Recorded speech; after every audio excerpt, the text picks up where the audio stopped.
Glória a Deus. Você já deu um sorriso para quem está ao teu lado aí? Olha para quem está ao seu lado, dá um bom dia. Para quem está atrás também, na frente, dá um tchauzinho, um bom dia. Que bom, gente. Estamos muito felizes por estar na presença do Senhor essa manhã. Nós cremos que Deus tem nos abençoado tanto, né? Como igreja, nós temos visto um mover do Senhor. E eu queria só dar uma reforçada, né? Alguns dos nossos recados ali. O primeiro deles é que na semana que vem, então, nós temos a nossa cantata de Páscoa, que vai ser uma celebração, é sempre, né, uma celebração muito aguardada aqui dessa casa, né? A gente todos os anos tem visto como que Deus tem usado, né, as apresentações para abençoar tanto os nossos corações. E durante a semana o pessoal está trabalhando aí, vocês não têm ideia de como é que vai ser o cenário, a igreja vai estar aqui, vocês vão entrar ali assustados, né? A igreja vai estar totalmente transformada, porque a galera investe muito, né? Tem trabalhado bastante aí nos ensaios, eles estão aqui semana toda ensaiando, então você não pode perder. Nós vamos fazer o ensaio igual, tanto na parte da manhã, no culto da manhã, quanto também no culto da noite, tá bom? Então, escolhe aí um horário para você vir, convide amigos, familiares, porque eu não tenho dúvida que vai ser um espetáculo, um tempo para também nos abençoar e nos encher da presença de Deus, como sempre tem sido, tá bom? Quero falar também que hoje à noite, no nosso culto da noite, nós vamos estar recebendo os irmãos do Integração. Eu acabei de sair, dei a última aula ali do Integração, e nós temos mais de 30 novos irmãos aí para serem recebidos hoje nessa casa. E nós à noite, no culto da noite, vamos fazer uma grande festa para celebrar a chegada deles. Então, se você conhece alguém, se tem alguém lá da tua cela, mesmo que você já veio agora no culto da manhã, pelo menos vem para dar um abraço, para receber, porque são pessoas especiais que a gente tem visto aí o Senhor abençoar. Quero também dar reforçar, né, um último recado sobre a corrida, né? Nós vamos ter o Inna Run no próximo sábado, lá em Londrina. Então vai ser também um momento legal para a gente participar. Nós temos um grupo, né? Hoje estão fechando as inscrições, se você vai correr com a gente. Nós temos um grupo fechado aqui da igreja, que a gente tem um preço um pouco melhor do que o preço lá de Londrina, tá bom? Então vocês podem no grupo fechado. Hoje, quem não fez, na verdade, era para ontem essa inscrição, mas como algumas pessoas nos pediram agora de manhã, se você ainda não fechou a tua inscrição, faça isso o mais rápido possível, porque sábado que vem, sexta-feira, era só para saber se vocês não estavam dormindo mesmo, né? Então, sexta-feira, nós vamos ter lá a nossa corrida, 5 quilômetros, 10 quilômetros e 200 e 300 quilômetros para as crianças, tá bom? Hoje de manhã... Hã? Ué, gente. Você nunca correu 200 quilômetros? É que eu estou animado, que hoje eu acordei bem cedo, vim aqui. Cadê quem que está aqui que veio hoje cedo correr? Aí, aplaudo o Senhor por esses irmãos aí, ó. Eles correram 200 quilômetros hoje de manhã. Muito bem, então as crianças, acho que vai ser 200 e 300 metros, né? As crianças podem ir, tá bom, gente? Mas tem que fazer inscrição também. Não é só chegar lá, não. Tem que fazer inscrição, tem o número da camiseta, recebe também a camiseta e outras coisinhas lá que eles dão também, tá bom? Então agiliza aí se você ainda não fez a tua inscrição. Muito bem, igreja, nós queremos essa manhã, num momento especial, apresentar o Caio para Jesus.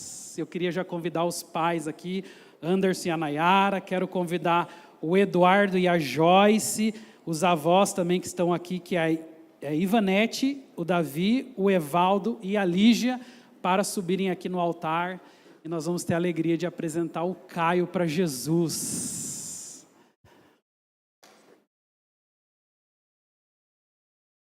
E o João também, né, gente? O João está aqui também. Sejam bem-vindos, gente. Deus abençoe vocês. Deus abençoe, viu? Tudo bem? Tudo bem? Amém. Gente do céu, olha só que riqueza. Glória a Deus pela vida do Caio. Eu saí da aula ali agora, né? E a nossa aula hoje era sobre o batismo. E entre outras coisas que nós falamos, viu, Nayara? Nós estávamos falando justamente sobre esse momento, que é a apresentação. Jesus foi apresentado no templo. E essa é uma maneira da gente entender que os pais, os padrinhos, os amigos, os familiares, todos vocês cumprem também um papel de responsabilidade para com o Caio. Nós entendemos que a família, ela se faz no singular, quando nós compartilhamos as necessidades, quando nós compartilhamos as lutas, quando nós muitas vezes ajudamos uns aos outros. E aqui está o Anderson e a Nayara, que são membros dessa casa. Eu louvo a Deus pela vida de vocês, que já, inclusive, talvez sejam até um dos membros mais antigos da casa, né? Nos acompanham aí desde o começo, né? E a gente tem visto a fidelidade, o amor, a dedicação de vocês. E tive o privilégio de fazer o casamento de vocês, né? Quando ainda não tinha nem o João, e agora a gente está vendo aqui o João, a gente está vendo o Caio, a gente está vendo o crescimento da família. O João está dando até um espetáculo em particular aqui, gente. E eu queria convidar você, igreja, agora para ficar em pé, para que nós possamos orar, abençoar a vida do Caio, profetizar. Uma das coisas que eu gosto sempre de falar é que a igreja também tem um papel de responsabilidade. Quando nós oramos, como hoje vamos orar, abençoando a vida do Caio a Jesus, nós também estamos fazendo um compromisso como igreja. Porque o Caio vai precisar do teu testemunho. O Caio vai precisar olhar para outras famílias como referência para que ele possa se crescer, se desenvolver. Aqui está o João, mas aqui também nós temos tantas outras crianças nessa casa, as quais nós louvamos a Deus. Por quê? Porque essas crianças hoje, elas não são o futuro da igreja, elas já são o presente. Elas já estão vivendo tudo o que a gente está vivendo. Hoje de manhã eu estava compartilhando ali na integração da nossa alegria de ver o nosso ministério Inakids tão ativo, né? As nossas crianças estão ali agora recebendo a palavra de Deus, eles têm o devocional deles Kids, eles têm a célula deles Kids. Tudo isso é porque nós entendemos que a criança, ela tem uma capacidade incrível de reconhecer a presença de Deus. Aliás, foi o próprio Jesus que disse: deixai vir a mim os pequeninos, porque deles é o reino dos céus.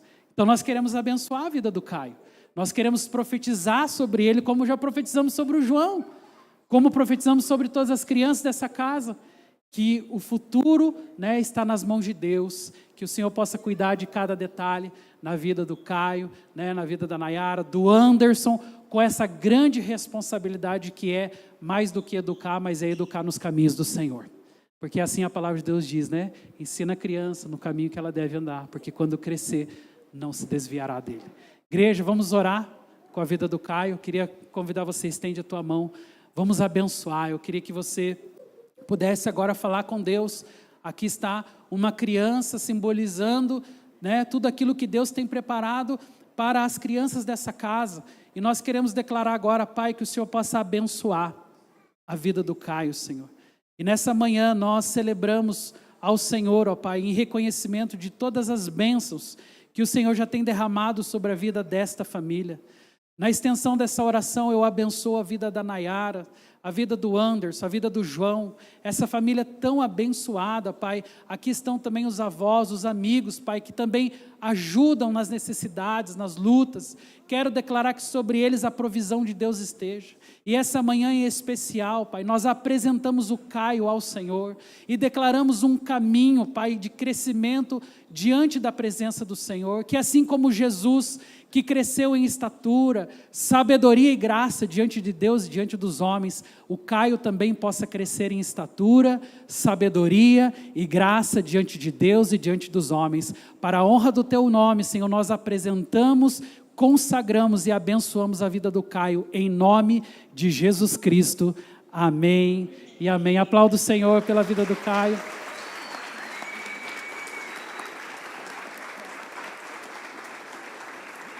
Nós vamos tirar uma foto, pessoal da mídia, se puder.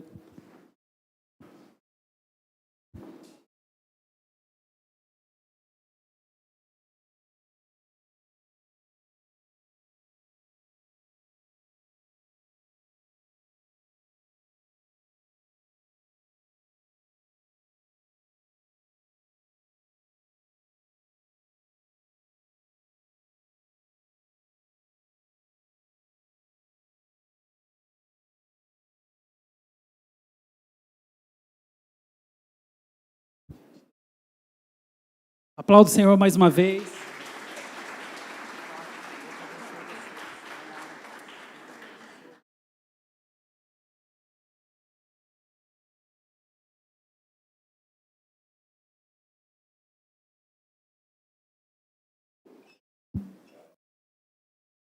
Amém. Eu queria saber se tem alguém que está nos visitando hoje pela primeira vez. Tem alguém pela primeira vez aqui? A gente quer reconhecer você.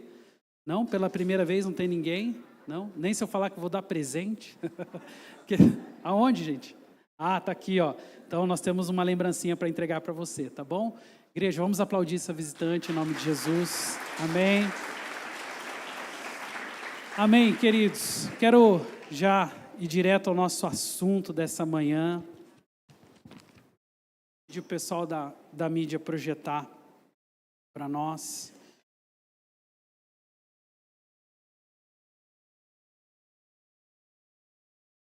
Amém. Eu quero compartilhar com vocês um pouquinho daquilo que Deus colocou no meu coração. Tem um livro que nós estamos lendo com a igreja, com os pastores lá em Londrina, que é do mesmo autor desse livro, chamado Orações Perigosas. E esse é um autor que eu gosto de ler. Nós já fizemos 2 séries de mensagens aqui sobre livros dele, né? A gente fez do Lute, a gente fez do... Ai, gente, eu esqueci o nome do outro título do livro. Depois, na hora que eu recordar, eu passo para os irmãos, mas essa seria uma 3ª série de mensagens que a gente vai começar a partir de hoje. Orações Perigosas, né? O autor, ele é o Craig Groeschel, e ele tem me abençoado muito, né? Eu sempre sou muito abençoado através desse autor, tenho aprendido bastante com eles. Lembrei do nome do livro, O Cristão Ateu. Lembram disso, né? A gente fez a série do Cristão Ateu, e também é desse mesmo autor.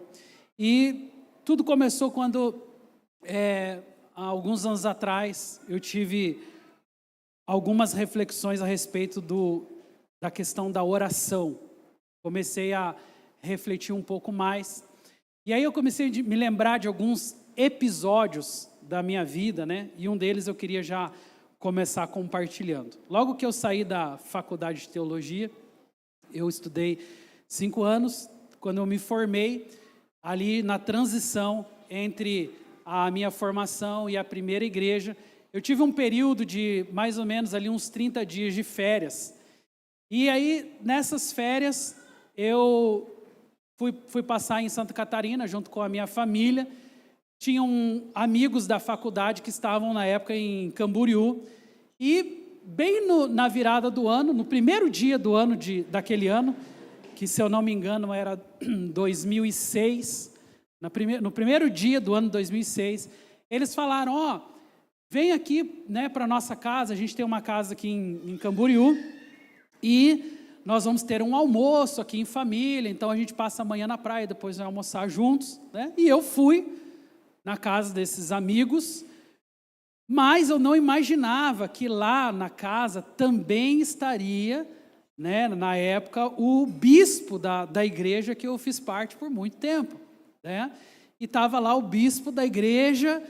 E aí eu fiquei sabendo que todos os anos, no primeiro dia do ano, o bispo sempre estava nessa casa, dessa família, e era ele sempre que fazia a primeira oração do ano. E aí eu me lembro dessa história porque foi um dia assim, bem constrangedor para mim, porque primeiro que eu recebi um convite assim meio aleatório, né? Segundo que quando eu cheguei nessa casa, né, não conhecia quase ninguém ali, mas conhecia obviamente o bispo. E aí eu ouvi essa história, né, por meio de um dos meus colegas lá da faculdade. Falou assim, olha, todos os anos o bispo faz a primeira oração do ano junto com a família. E eu, né, estava ali tentando me esconder ao máximo, né, para não ser visto naquela ocasião. E aí, para minha surpresa, né, o dono da casa falou assim, olha, todos os anos, ao longo de muitos anos, o bispo faz a primeira oração do ano, mas hoje nós temos um pastor novo aqui. E aí eu já pensei, tomara que não seja eu. O pastor Diego está aqui e ele vai, esse ano, fazer a primeira oração do ano. Eu pensei, ai meu Deus. E eu lembro que eu fiquei tão nervoso, eu estava mais preocupado, talvez alguns de vocês vão entender, eu estava mais preocupado com o que as pessoas iam pensar de mim, com o que as pessoas iam pensar da minha oração, do que exatamente com o que eu iria orar. E eu fiquei muito tenso, né? E aí a hora que eu comecei a orar, gente, adivinha o que aconteceu?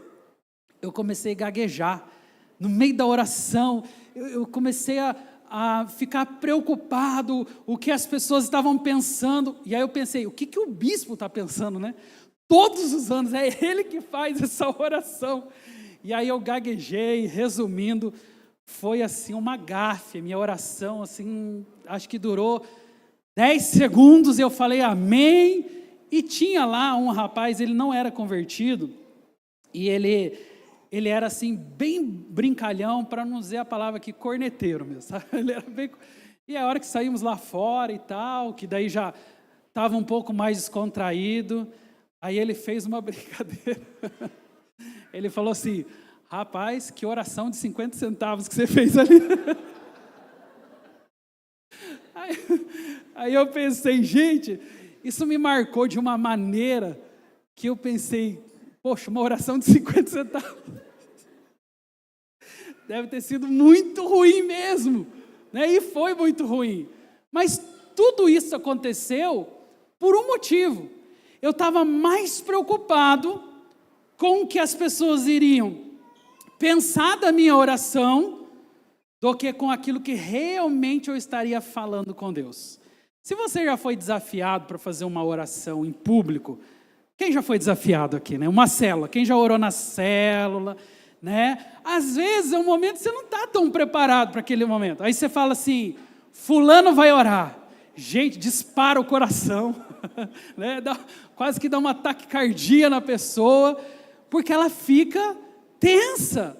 Só que qual que é o problema dessa tensão? Embora aqui a gente incentiva que os irmãos desafiem mesmo, tem que desafiar. Mas qual que é a questão? A questão é que nós vamos ter que sempre lidar com esse papel de tentar orar para Jesus, orar para que o Senhor abençoe, sem se preocupar com o que as pessoas estão pensando.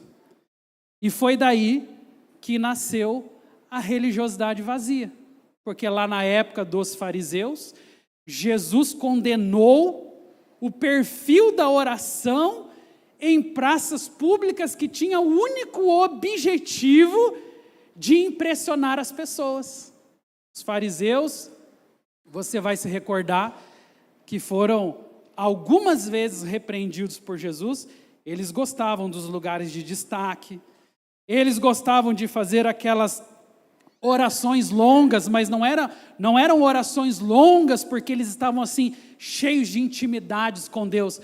Eram orações longas porque eles estavam cheios de religiosidade. E porque de alguma maneira eles queriam aparecer para as pessoas. Inclusive, quando eles iam orar nas praças, a Bíblia diz que eles colocavam as vestes talares. Para quê? Para impressionar as pessoas, para dar um ar de espiritualidade, para dar um ar de religiosidade, de que eram pessoas com autoridade. Só que muitas vezes, nessa de nos vestirmos para um momento de oração, talvez a gente vá esquecer de um dos pontos mais importantes da oração, e é exatamente sobre esse ponto que eu quero falar essa manhã. Diga comigo assim, sinceridade. Então, o que é, né, ou como deve ser as nossas orações? Foi isso que esse livro tanto marcou a minha vida, né? O Craig Groeschel, ele conseguiu, assim, em palavras tão práticas, tão objetivas, traduzir uma das questões mais importantes do nosso dia a dia, a oração do crente, a maneira com que você ora, a maneira com que você se volta ao Senhor, a maneira com que você busca a Deus, importa. Importa e, inclusive, faz toda a diferença, né? As nossas orações, muitas vezes, elas são compostas por frases de efeitos, né? Nós queremos, às vezes, pelas frases impressionar, pelo tom de voz. Quantas vezes a gente já não viu, né? Somente na hora da oração parece que a pessoa muda a entonação da voz. Então, no dia a dia é normal, conversa de uma forma normal, mas quando, principalmente, tiver um microfone na mão, Deus de Abraão, Isaac e Jacó. Ou seja, começa a carregar o vocabulário como se o vocabulário representasse uma espiritualidade profunda. Como quando, na verdade, muitas vezes, aquilo representa uma espiritualidade rasa, que é uma espiritualidade só de púlpito, só de microfone, que não tem sinceridade, não tem diálogo verdadeiro com Deus. Porque, gente, orar é dialogar, orar é conversar com o Senhor sobre as suas crises, sobre as suas lutas, sobre os momentos difíceis. Quando você lê a Bíblia, e eu queria que você, a partir de hoje, quando você ler a sua Bíblia, preste atenção em todas as orações que são feitas na Bíblia. Quando você lê as orações da Bíblia, você vai ver que ninguém brincava de orar. Eram orações espontâneas, sinceras, algumas até desesperadas. Você vê que era o coração rasgado do ser humano ali, que não tinha máscara, que não tinha qualquer pretensão de, talvez assim, florescer algo para Deus. Era o mais puro desespero do coração humano. E qual é o nome que nós damos para isso? Sinceridade. A sinceridade é uma maneira de você se apresentar a Deus em oração. Aliás, é a melhor maneira. Porque se apresentar a Deus em oração é ser você mesmo. É expor o seu coração. É não precisar de uma entonação diferente de voz. É não precisar de um microfone. É não precisar de pensar o que as pessoas estão pensando. Quem sabe essa semana você vai ser desafiado lá na sua célula para orar. E aí nesse momento da oração, ao invés de ficar tão preocupado, meu Deus, o que as pessoas vão pensar da minha oração? Será que eu orei certo? Será que eu orei errado? Será que eu falei as palavras que deveriam ter sido faladas? Ao invés disso, quem sabe se nós transferirmos a nossa preocupação para que eu posso falar que vai realmente demonstrar a sinceridade do meu coração para o Senhor. E é nesse livro que o Craig Groeschel, né, ele fala sobre algumas orações, e como é uma série, né, nós vamos começar hoje, e hoje nós vamos começar com uma parte dessa oração, mas ele fala sobre algumas orações que nós fazemos que são perigosas. E eu queria que você repetisse comigo, diga assim, orações perigosas. Olha para o seu amigo e fala, orações perigosas. Então nós vamos ver, né, que tipo de orações são essas, né? Será que as nossas orações são uma conversa com Deus ou se elas viraram um mero discurso religioso? Vamos lá, eu quero tomar como base o texto do Salmo 139. E eu queria que a igreja lesse junto comigo. Podemos ler todos juntos? Vamos lá? Sonda-me, ó Deus, conhece o meu coração, prova-me,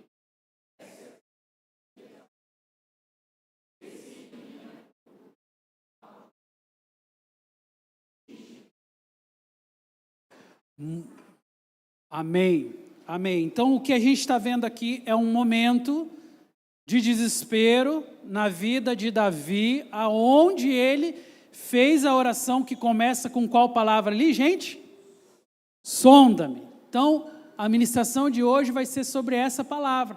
A da semana que vem vai ser uma outra parte também, mas sonda-me é a palavra que aparece em primeiro lugar ali. Sonda-me, ó Deus. Qual foi o momento aqui, trazendo um pouquinho daquilo que Davi estava vivendo, qual que era o cenário que ele estava vivendo? Bom, Davi estava vivendo um momento de perseguição.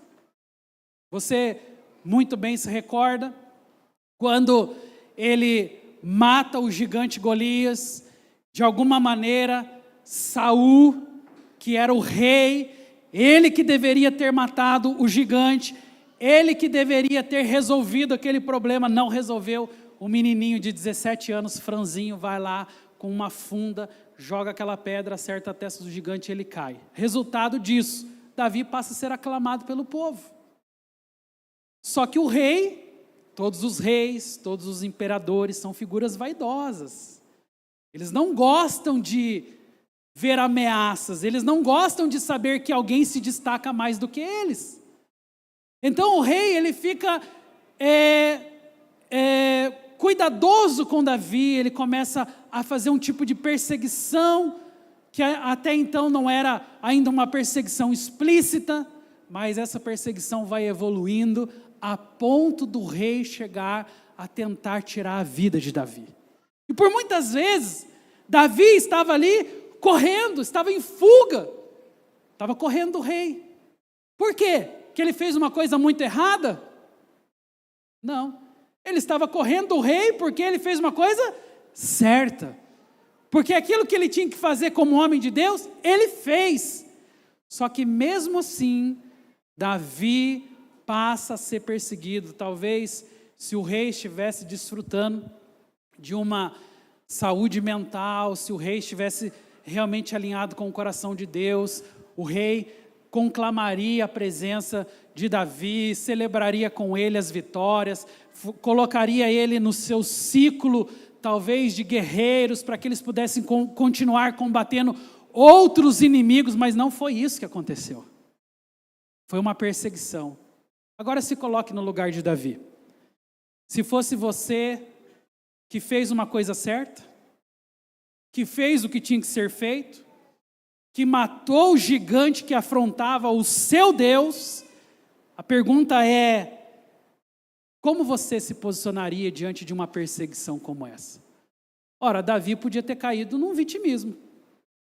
E ele podia falar: quer saber? Eu estou aqui tentando ajudar, eu estou aqui tentando matar o gigante, eu estou aqui tentando ajudar o rei a ter mais vitórias, e no final o que eu ganho é uma perseguição.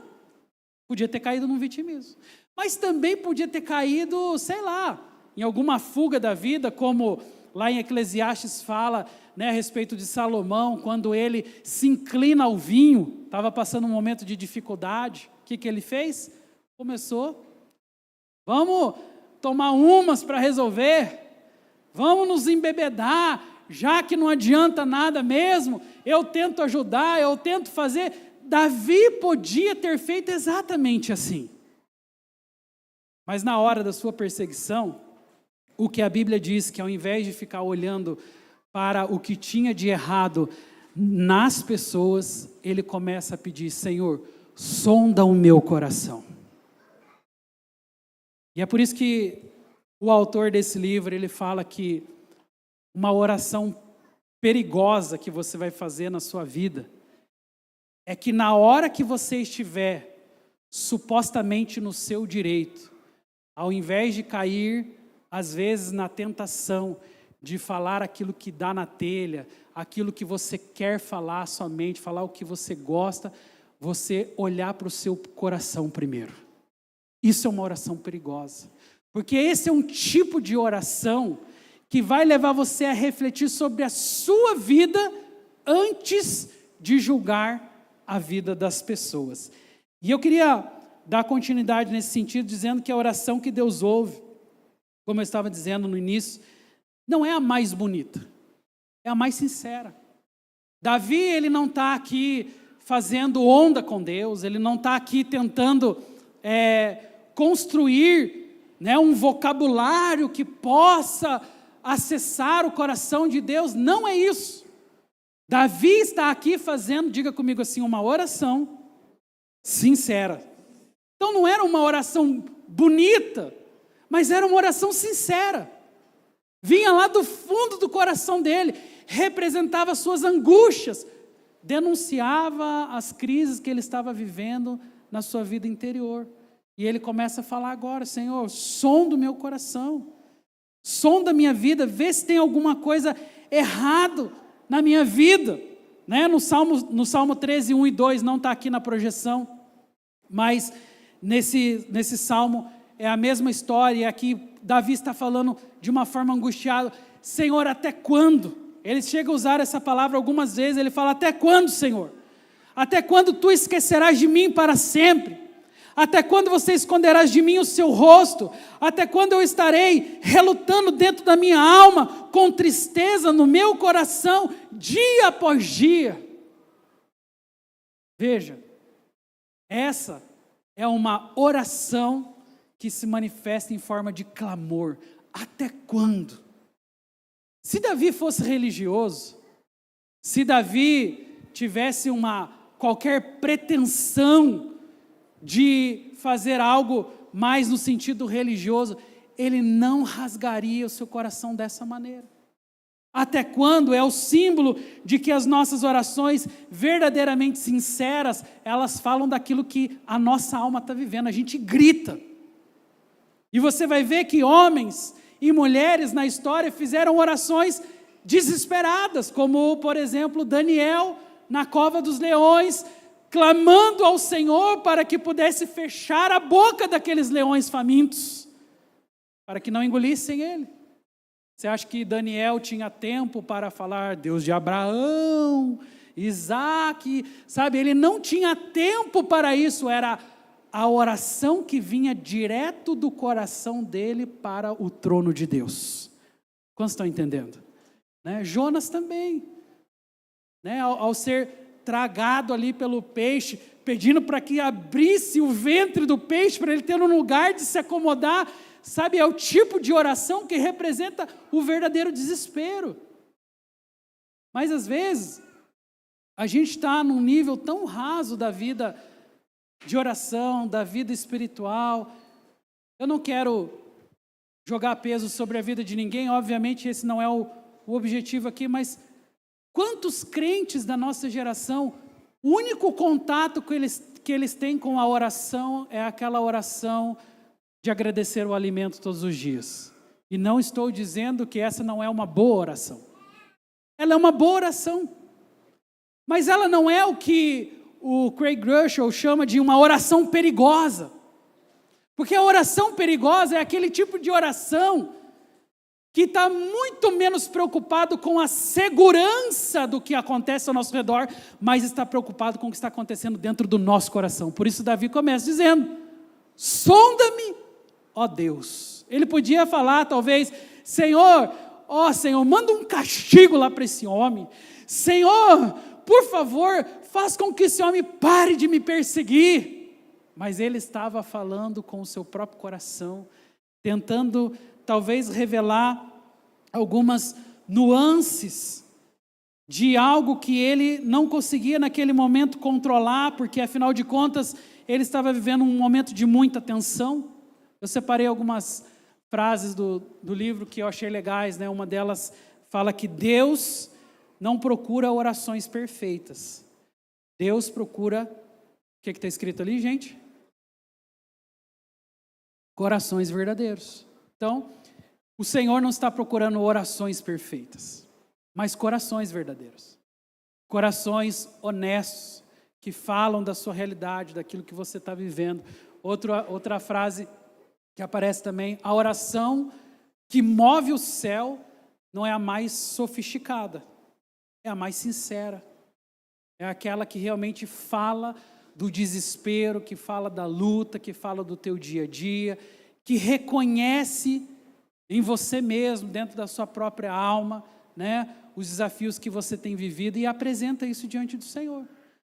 Aliás, essa é a forma que a Bíblia nos ensina, né, apresentar a Deus por meio de oração e súplica as nossas necessidades. Porque às vezes nós pensamos assim: Deus sabe do que eu estou passando. Eu não preciso falar para Deus. Mas a gente precisa sempre se lembrar de uma coisa. A Bíblia diz assim: com o coração Nós cremos a respeito da justiça e com a boca, diga comigo, com a boca, né? Com a boca nós professamos sobre salvação. Então o Senhor entende que a tua boca, que o verbalizar é espiritual. Então, pessoas caem às vezes nessa ideia de que não preciso orar porque Deus sabe da minha luta. Deus sabe da sua luta. Mas o diabo também precisa ouvir da sua boca que você está posicionado. E é nesse momento que nós verbalizamos. É nesse momento que você se posiciona, às vezes, na sua casa, diante dos desafios que você está vivendo, declarando ao Senhor dependência dEle, da palavra dEle, clamando para que o Senhor unja a sua vida, que Ele revista você com o sangue do Cordeiro, para que você possa expulsar os inimigos de perto de você, tudo aquilo que tem, às vezes, atrapalhado a sua vida com Deus. Isso fala de uma postura. E outro ponto que também eu coloquei ali é que muita gente sabe repetir uma linguagem espiritual, mas desaprendeu a confessar, chorar, se render e falar com Deus sem máscaras. Você já ouviu falar do crentez, né? O crentez é uma linguagem que pessoas que não frequentam igrejas não entendem.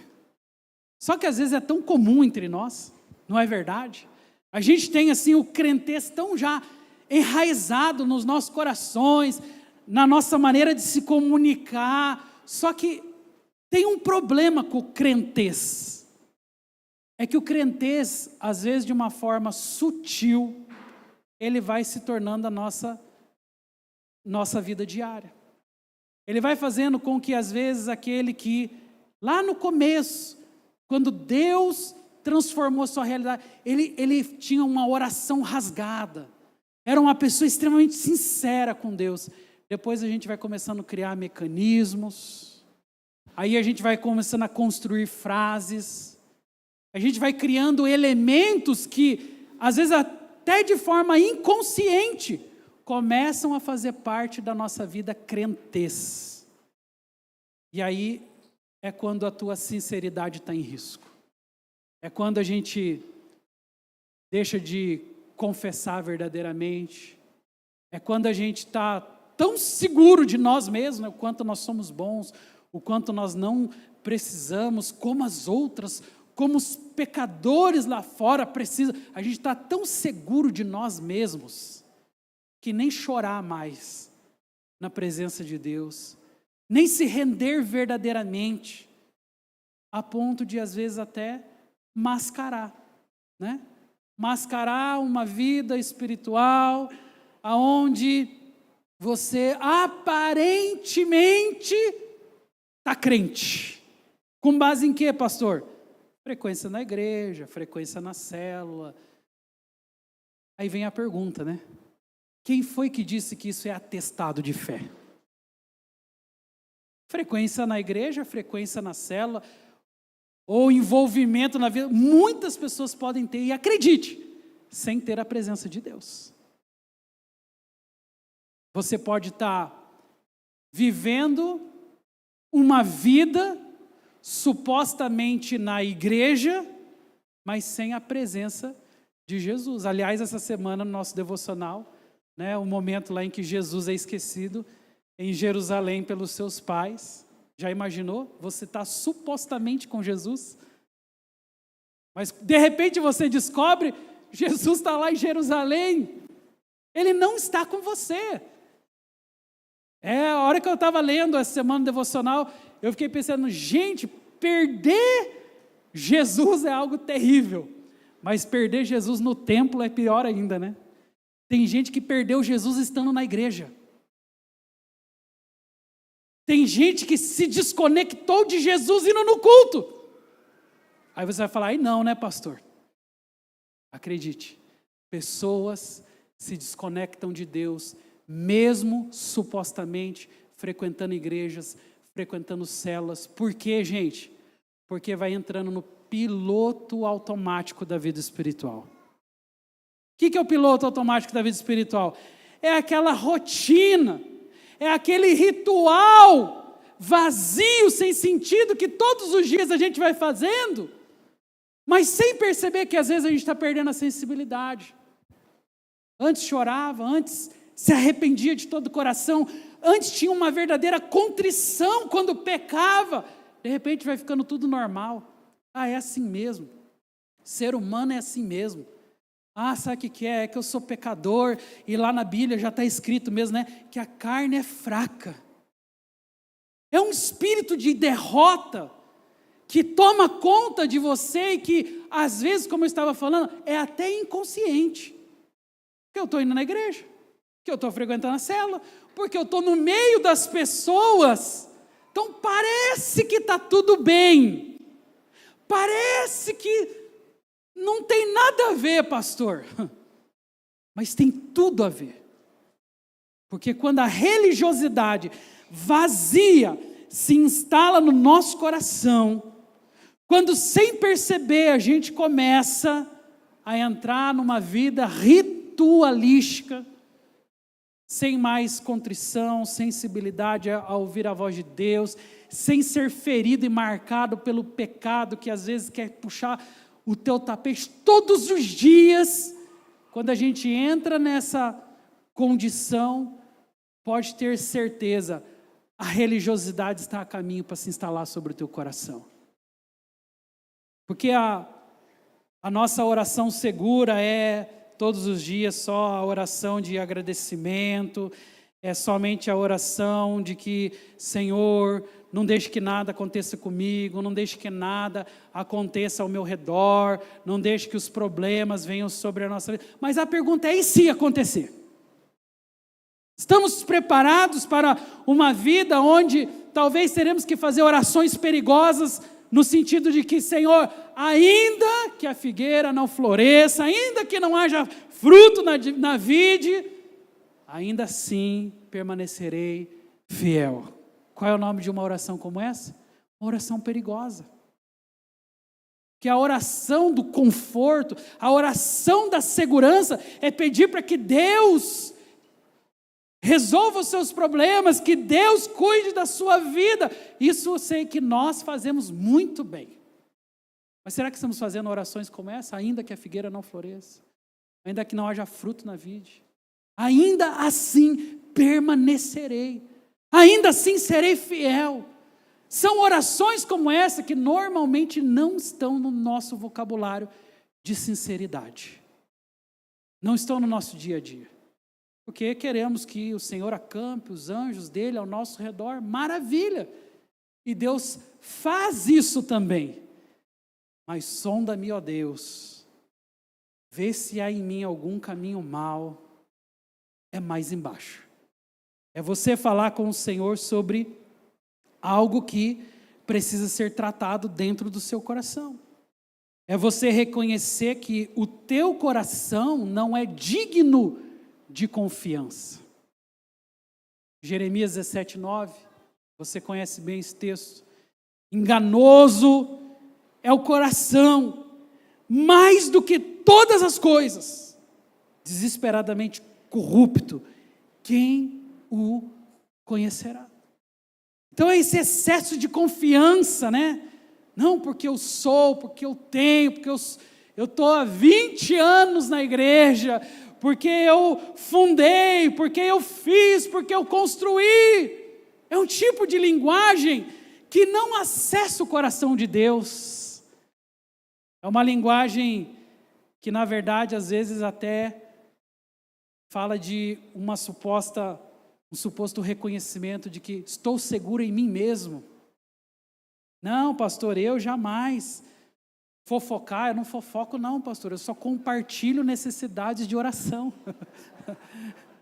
Então, a gente começa a entrar, assim, usar alguns argumentos espiritualizados, né? Para poder justificar, muitas vezes, a distância que o nosso coração está de Deus. Às vezes a gente vê situações como essa, né? Na área do perdão. Às vezes está tão hemorrágico o negócio, está tão visível as coisas que as pessoas às vezes não conseguem. Então cria-se todo um artifício, né? Para poder muitas vezes justificar, espiritualizar aquilo que está acontecendo. Né? Eu não tô ferido, não, eu só me afastei um pouquinho. Está sangrando. Está todo mundo vendo que está sangrando. Mas, às vezes, de uma forma inconsciente, e aí o que é pior, espiritualizada, as pessoas escondem as nuances do coração e o que é pior, confiam em si mesmas. Eu jamais, eu não tenho problema com perdão, eu não tenho problema com área financeira, eu jamais, não tenho problema com infidelidade. Só que nós nos esquecemos que todos nós estamos vulneráveis. E que todos os dias, se não estivermos ali aos pés da cruz, clamando ao Senhor, reconhecendo a nossa natureza caída, todos os dias nós estamos em perigo. Só que tem seres humanos que confiam no seu coração e falam, eu jamais. Só que está lá, enganoso ao teu coração. Mais do que todas as coisas. E desesperadamente corrupto. Quem o conhecerá? Agora você escolhe confiar no seu coração ou reconhecer que você precisa depender a cada dia mais de Deus. Então eu creio que esse é um ponto importante para as nossas vidas. Eu coloquei aqui também uma parte do texto em que o salmista Davi, nessa oração que ele faz, ele representa ao Senhor também uma outra área do seu coração, da sua vida, que é quando ele fala das suas inquietações. Inquietações aqui em outras traduções, nessa que eu estava lendo, estava escrito inquietações, mas em outras traduções está escrito a palavra medos. Então ele fala, sonda-me, ó Deus, conhece o meu coração, prova-me e conhece o que, gente? As minhas inquietações. Então, Davi estava vivendo um momento bem obscuro. Você imagina, sendo perseguido pelo rei, por ter ajudado Israel, por ter feito a coisa certa.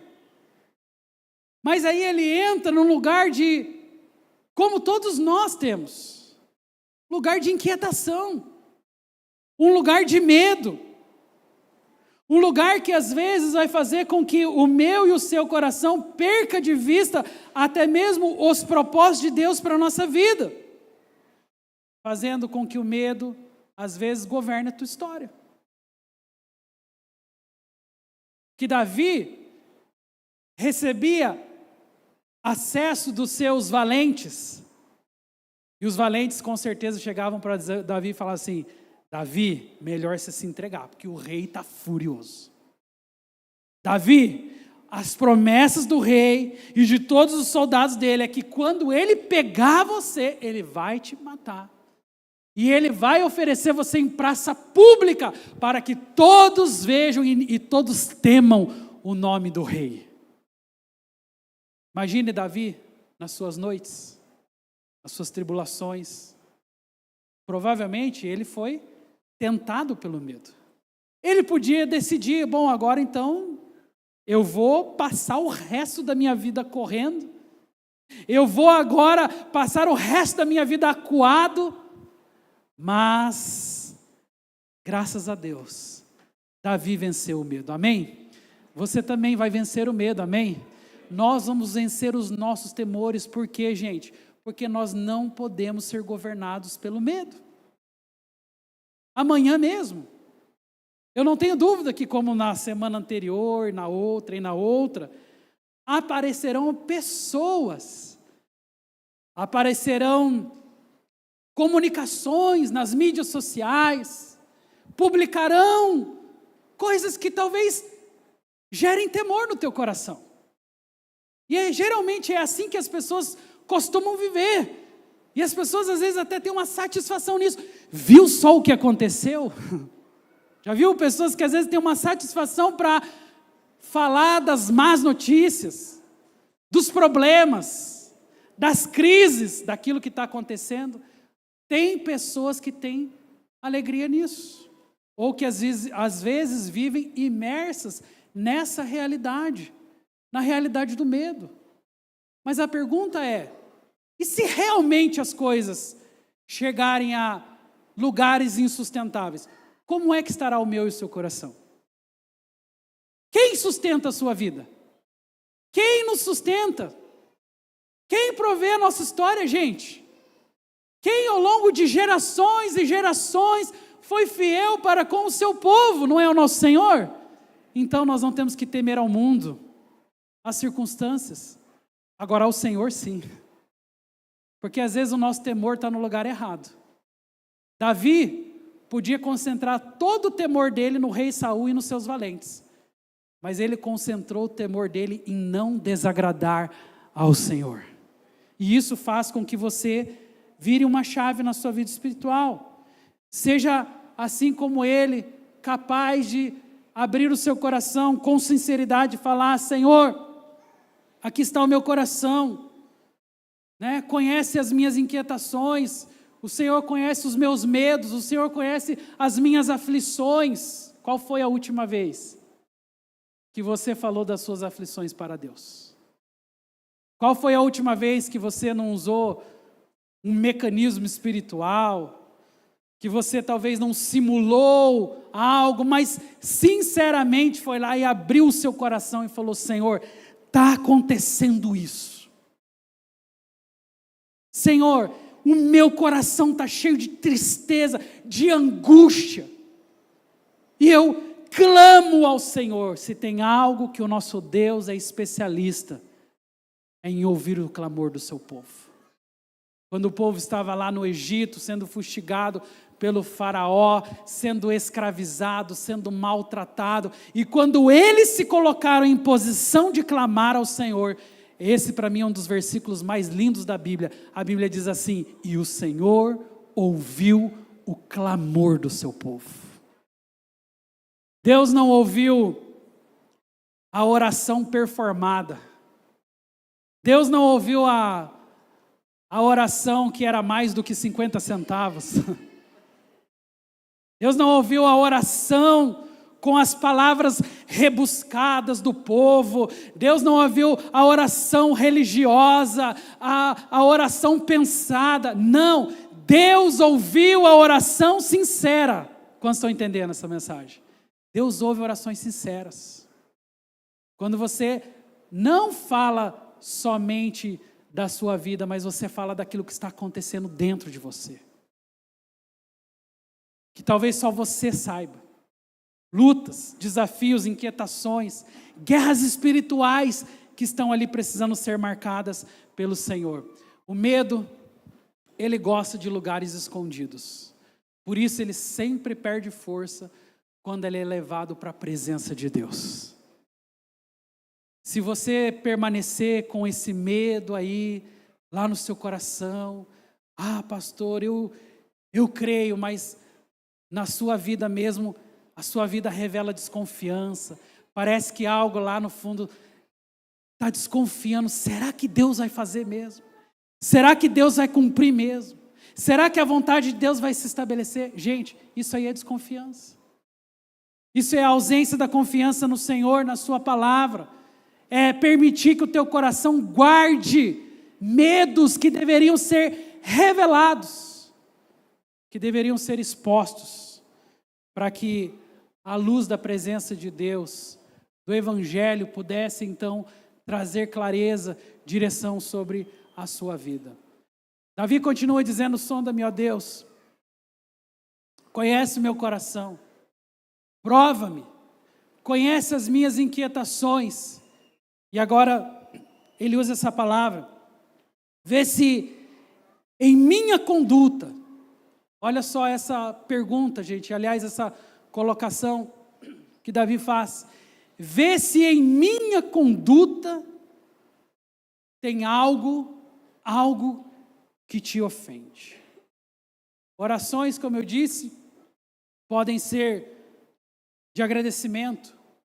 Orações podem ser no sentido da segurança, da proteção, daquilo que nós queremos que Deus faça mas orações Perigosas são orações como essa.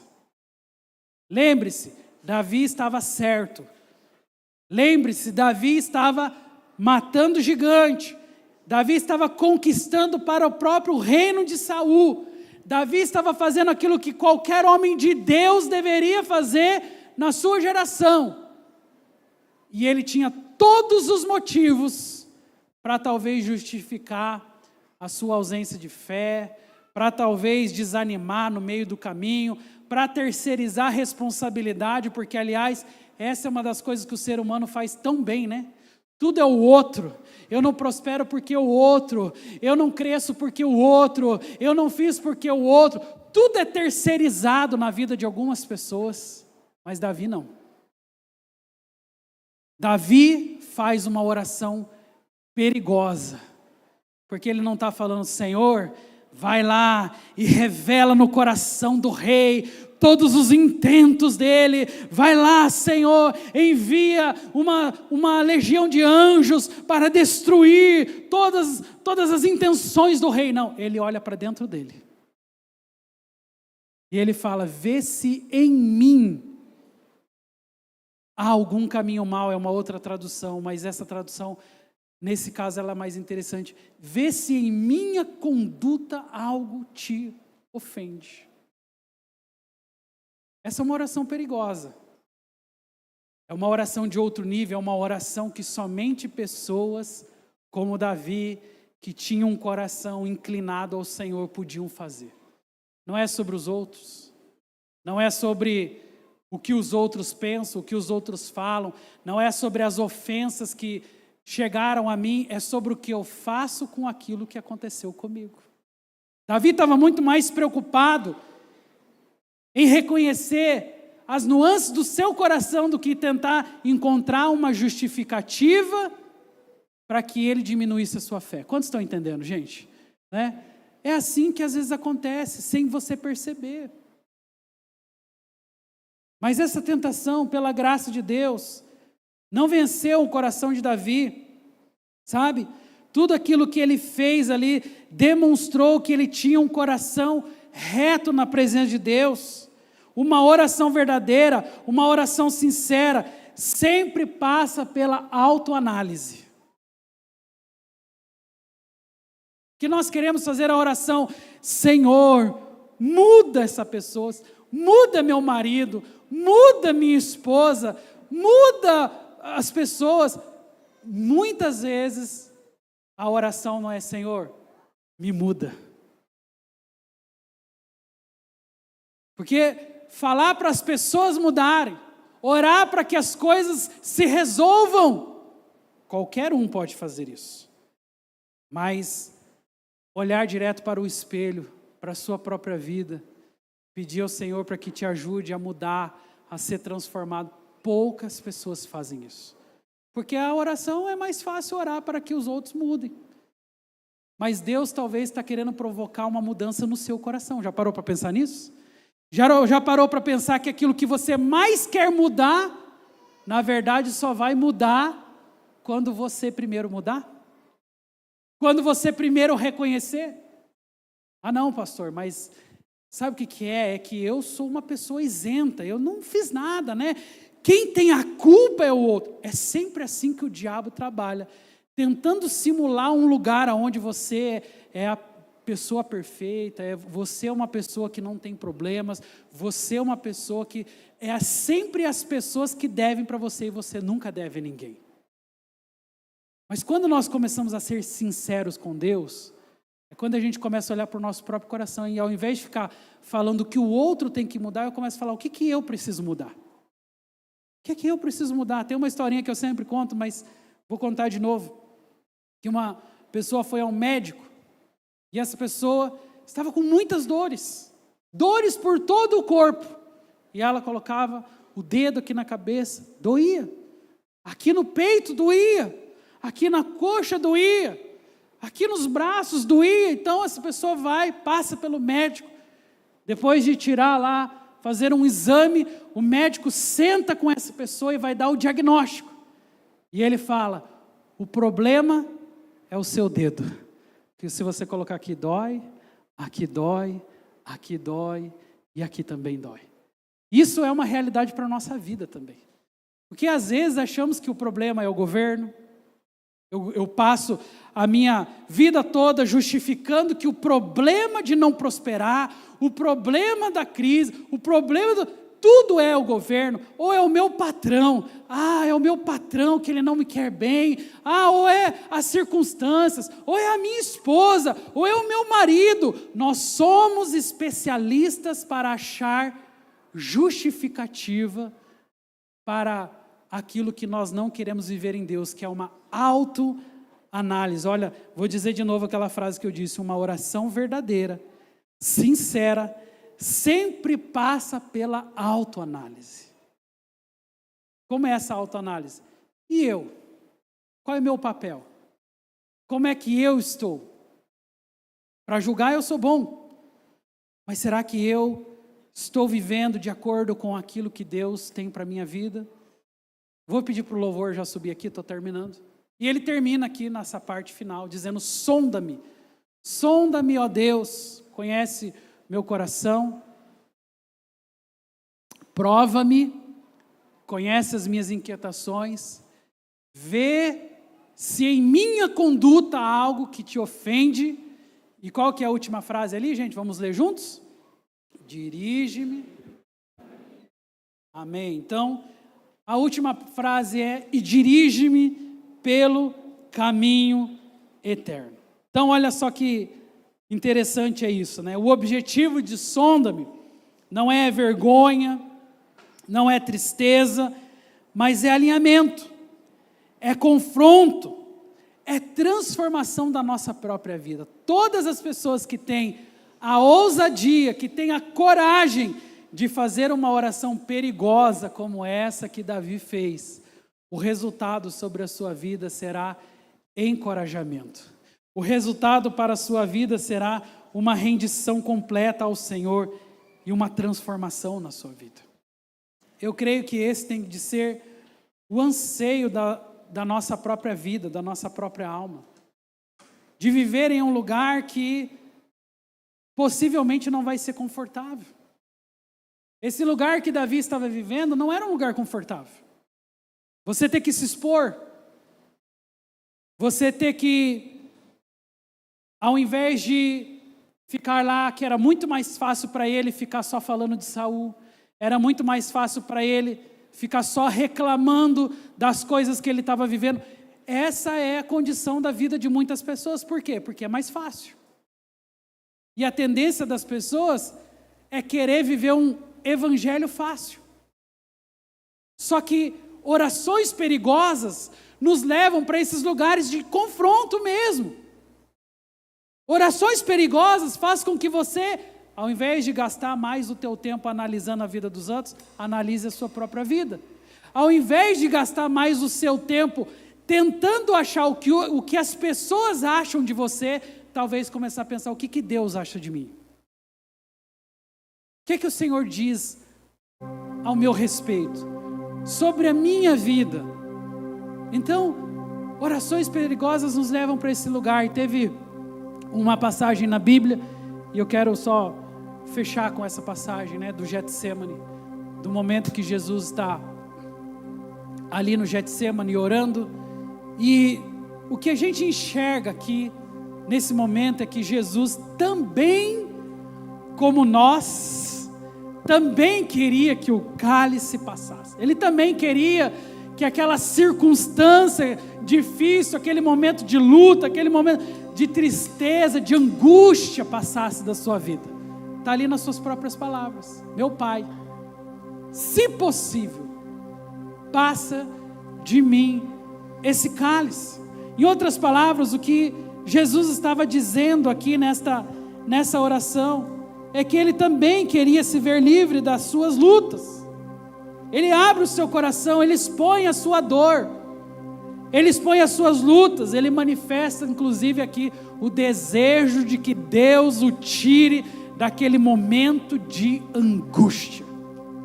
E até aqui tudo bem, porque até aqui você faz isso, eu também faço isso, até aqui está dentro da condição normal do ser humano, porque afinal de contas nós não queremos ser fustigados pelas nossas dores, nós não queremos viver imersos em angústias e tristezas, e nem o próprio Jesus queria.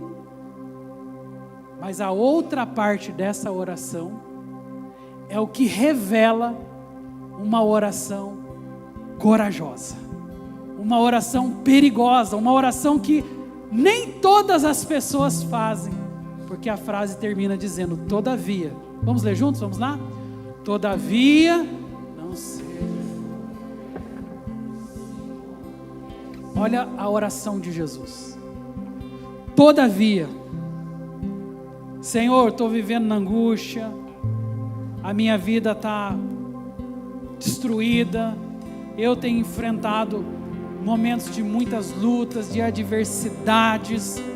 Senhor, nesse momento, às vezes faltam até palavras para falar ao Senhor de tão difícil que está suportar a dor, as tristezas.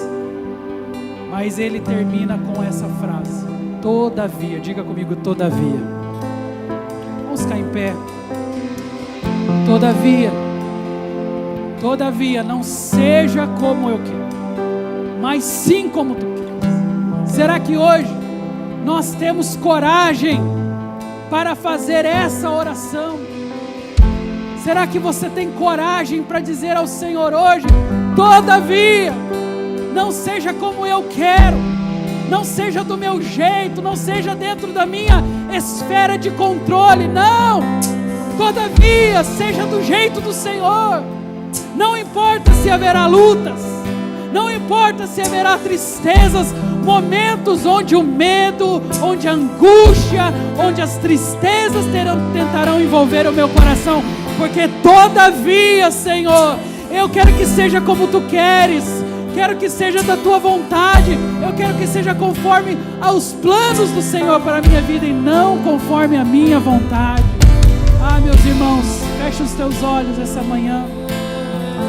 Eu quero te convidar a pedir ao Espírito Santo que enche o teu coração agora de ousadia, que coloque no seu coração agora mais coragem, coragem para enfrentar as lutas, coragem para enfrentar as adversidades, coragem para fazer orações perigosas, orações que talvez você, humanamente falando, não queria fazer.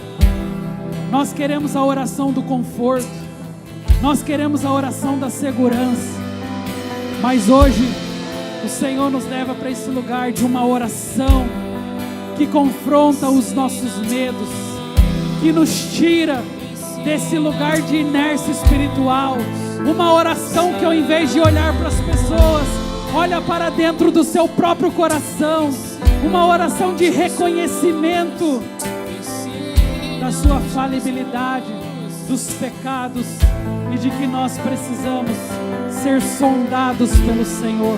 Sonda-me, ó Deus, sonda-me, ó Deus, vê se há em mim algum caminho mau e guia-me, Senhor, guia-me pelo caminho eterno, pelo caminho da salvação. Com teus olhos fechados, ore ao Senhor essa manhã, peça para Ele tirar todas as nuances do teu coração. Ensina-nos, Jesus, ensina-nos, Jesus, que adoração, que adoração cresça, que o altar se está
queria que você, ainda nesse último momento, mantesse teus olhos fechados.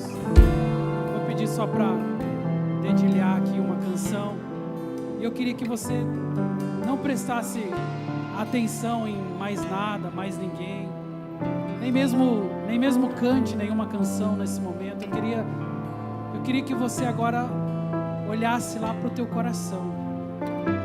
Já que nós falamos aqui essa manhã sobre sinceridade, eu queria que você fosse sincero agora com você mesmo. Olha aí para o teu coração, para as lutas, para as angústias, para os momentos difíceis que você tem vivido.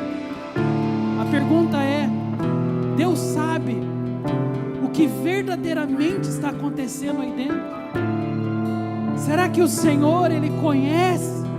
Porque a Bíblia é clara sobre isso. Ela fala: apresentem a Deus por meio de orações as suas necessidades e angústias.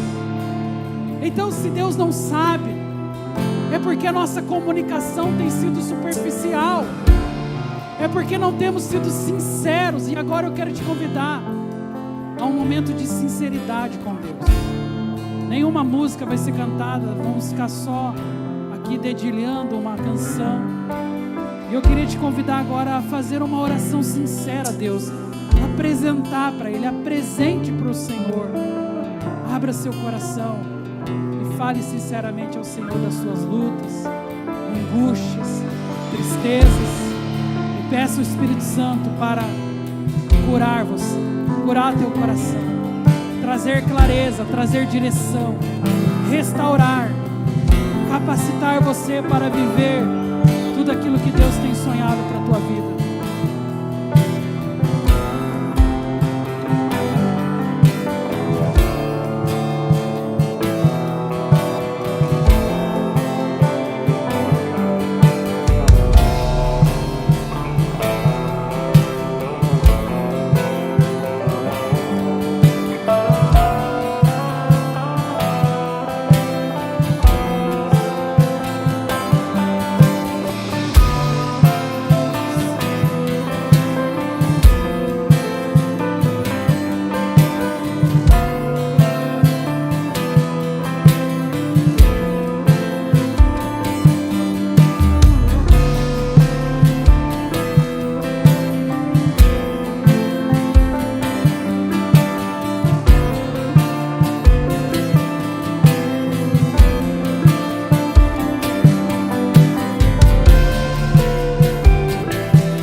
Termine esse momento agora fazendo uma oração sincera a Deus. Termine esse momento conversando com o Senhor. Ele é teu Pai, Ele é teu amigo, Ele é teu conselheiro. Você não está conversando com um general, você não está conversando com uma pessoa desconhecida, você está conversando com o teu próprio Pai. Então, finalize esse momento agora conversando, fale, abra seu coração de forma sincera, orando a Deus. Ore com sinceridade, entregando o teu coração, as suas dúvidas, angústias ao Senhor.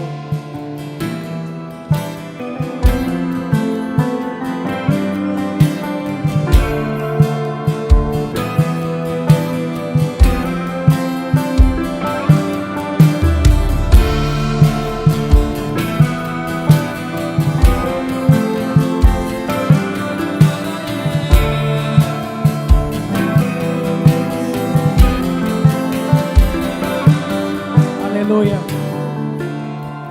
Abra seus olhos agora. Eu quero te convidar para celebrar o nome de Jesus. Sim, Senhor. Te adoramos, Senhor. Tu és adorado, Senhor. Tu és o nosso amigo. Tu és fiel, Tu és companheiro. Tu és aquele que está conosco, Senhor. Tu és Emmanuel, o Deus conosco.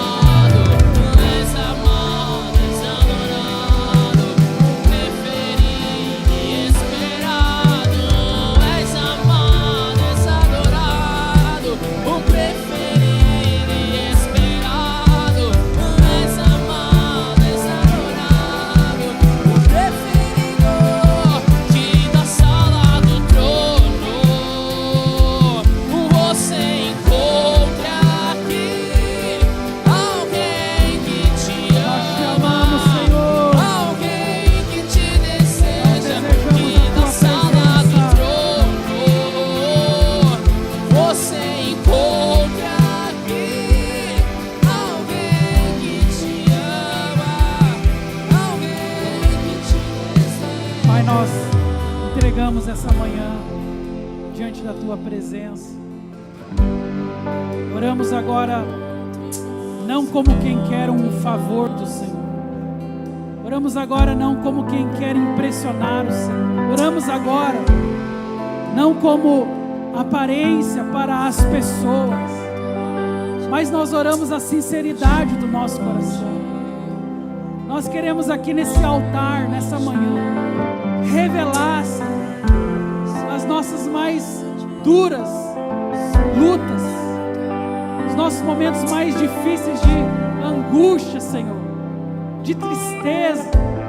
Espírito Santo, que a Tua graça possa envolver os nossos corações, que possamos sentir, quem sabe alguns há muito tempo não sentem realmente esse ambiente de sinceridade, de que está realmente falando com o Pai, com o fiel conselheiro que Ele é.